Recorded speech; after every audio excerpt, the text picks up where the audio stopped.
ایک صحابی نے سوال کیا حضور اکرم صلی اللہ علیہ وسلم سے کہ رسول اللہ فرمائیے ایمان کسے کہتے ہیں؟ آپ نے فرمایا جب تجھے نیکی خوش کرے اور گناہ تجھے غمگین کرے جان لے کہ تو مومن ہے.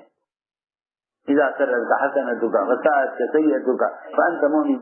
جب تجھے نیکی اندر سے خوش کرے اور گناہ غمگین کرے فرمایا کہ جان لے کہ تو مومن ہے. ایک صحابی نے سوال کیا کہ ایمان کسے کہتے ہیں؟ فرمایا کہ ایمان اخلاص کو ہی کہتے ہیں. تو میں نے عرض کیا کہ ایمان کو ایمان کی علامتوں میں بیان کیا جائے تاکہ امت کو ایمان کی تعلیم صفات ایمانیہ سے دی جائے.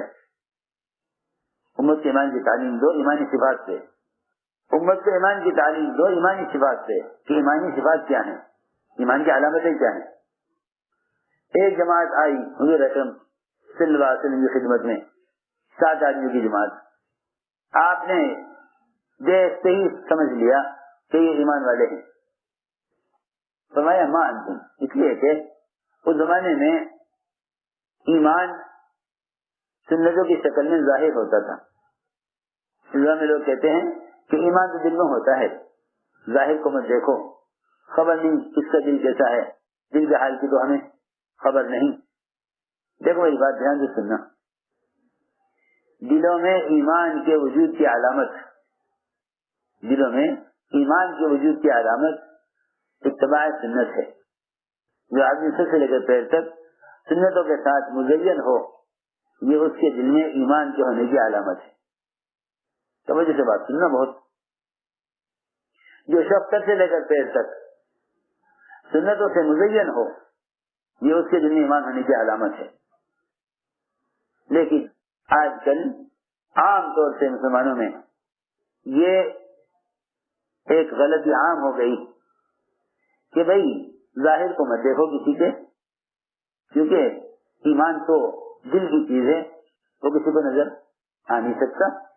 وہ خود ہی مطمئن ہے کہ اگر میں ظاہری طور پر اتباع سنت پر نہیں ہوں تو کیا بات ہے, ایمان کی جگہ تو دل ہے.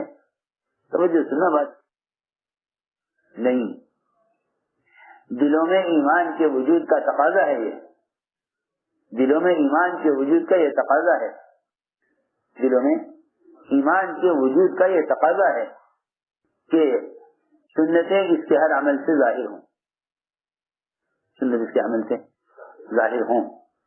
یہ دلوں میں ایمان کے وجود کا تقاضا ہے. اور سے بات سننا, ایک کافر جس کا پیچھا ایک صحابی نے کیا, میری بات بہت جا کے سننی پڑے گی. ایک کافر جس کا پیچھا ایک صحابی نے کیا, حالانکہ اس کافر پر کہیں سے کہیں تک بھی کوئی اسلام کی علامت نہیں تھی, ایمان کی کوئی علامت. کافر ہے, یہ تلوار لے کر دوڑے اس کے پیچھے. جب یہ دیکھا کہ اب تو قتل کا وقت قریب آ گیا ہے, ہمیں بچ نہیں سکتا, اور تلوار سر پر آ گئی, تو اس کافر نے کہا اشہد ان لا الہ الا اللہ. صحابی نے خیال کیا کہ جان بچانے کے لیے کلمہ پڑھ رہا ہے, انہوں نے قتل کر دیا, انہوں نے قتل کر دیا. میری بات بہت توجہ سننا, میں اس واقعے سے کچھ کہنا چاہتا ہوں. آپ نے صحابی کو بہت ملامت کی کہ تم نے اسے کیسے قتل کر دیا, اسے کلمہ پڑھنے کے بعد تم نے اس کو جیسے قتل کر دیا, اس کے کلمہ پڑھ لینے کے بعد. کہ جی وہ تو جان بچانے کے لیے پڑھ رہا تھا. فرمایا آپ نے تم نے اس کو دل چیز کیوں نہ دیکھا کہ وہ جان بچانے کے لیے پڑھ رہا ہے کلمہ, یا وہ سچے دل سے پڑھ رہا. تو میں نے عرض کیا کہ یہ کہنا کہ ایمان دل میں ہوتا ہے, یہ تو اس کافر کے لیے بھی ہو سکتا ہے کہ واقعی اس کے دل میں ایمان تھا, لیکن اس کے جسم پر ظاہری کوئی علامت ایمان کے نظر نہیں آ رہی تھی. یہ تو ایک عام سے عام آدمی, ایک ایسا شخص جو کفر پر ہے, اس کے بارے میں تو سوچا جا سکتا ہے کہ ہاں اس نے دل سے کلمہ پڑھ لیا تھا, لیکن اس کے جسم پر اسلامی کوئی علامت نہیں تھی.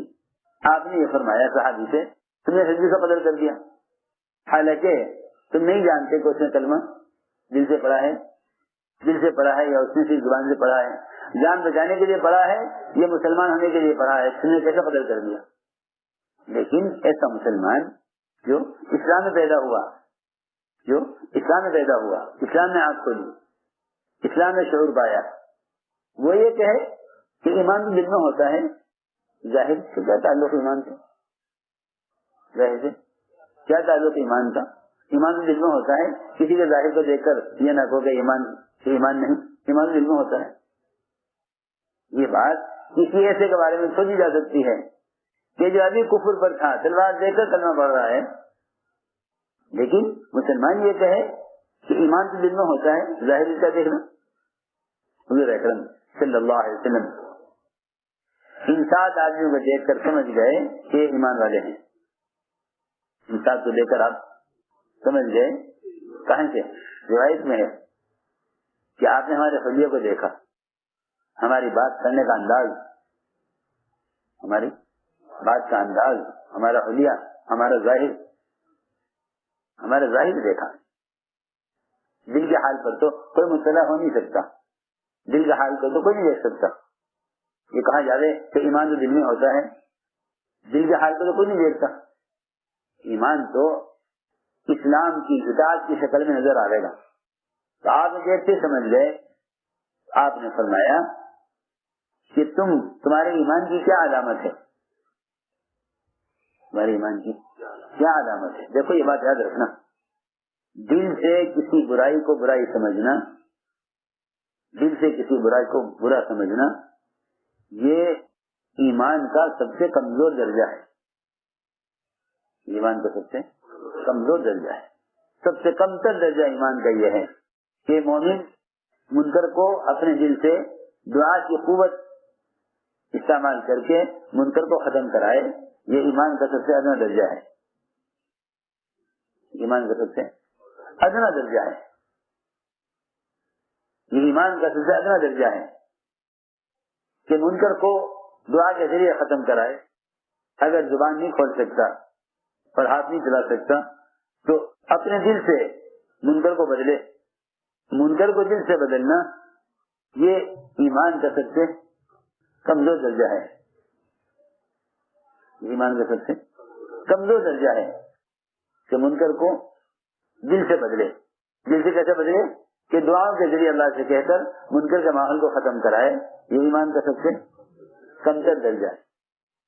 ہم غور کریں کہ ہماری 24 گھنٹے کی زندگی میں کون سا لمحہ, کون سا وقت ایسا ہے جس میں ہم سارے عالم سے ہونے والے منکرات کو دعاؤں کے ذریعے اللہ سے کہہ کے ختم کرانے کی کوشش کرتے ہوں, جبکہ حدیث یہ کہہ رہی ہے کہ ایمان کا سب سے کمزور درجہ ہے.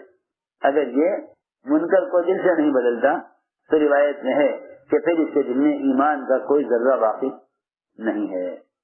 میری بات کو غور کرنا. میں اور آپ سوچیں کہ 24 گھنٹے میں سے کون سا وقت ہم پر ایسا گزرتا ہے, کون سے لمحہ, کون سے منٹ جس میں ہم کسی منکر کو دیکھ کر دل سے روتے ہوں کہ اے اللہ, زبان میں کھول نہیں سکتا. ایسا منکر کا ماحول, یا میں ہاتھ سے اس کو بدل نہیں سکتا, یعنی قوت سے اور عہدے سے یا کسی طاقت سے, وہ میرے پاس نہیں, زبان میں کھول نہیں سکتا. اب آخری درجہ جہاد کا وہ دل سے منکر کو بدلنا ہے. ایسا ہی فرمایا کرتے تھے جہاد 3 قسم کا ہے. جہاد 3 قسم کا ہے. جہاد بالید, جہاد باللسان, جہاد بالقلب. 3 قسم کا ہے جہاد. اعلیٰ جہاد جہاد بالید ہے, ہاتھ سے جہاد. یہ طاقت نہ ہو تو درمیانہ درجہ زبان سے جہاد کا ہے. زبان سے جہاد یہ ہے کہ منکر کرنے والوں کو اتنے معروفات بتلاؤ کہ ان کے دل سے ان کے معروفات نے منکرات سے روک دیں. اور اگر یہ بھی نہیں کر سکتے تو پھر سب سے آخری درجہ جہاد کا اور سب سے کمتر درجہ ایمان کا وہ یہ ہے کہ تنہائیوں کی دعاؤں کے ذریعے اللہ سے کہہ کر منکر کو ختم کرایا جائے. اگر یہ بھی نہیں کر رہا ہے تو اس کے دل میں ایمان کا کوئی ذرہ باقی نہیں ہے. اس سے اندازہ کر لو کہ ہم اجتماعی طور پر مسلمانی زمانے میں ایمان سے کتنا غافل ہے.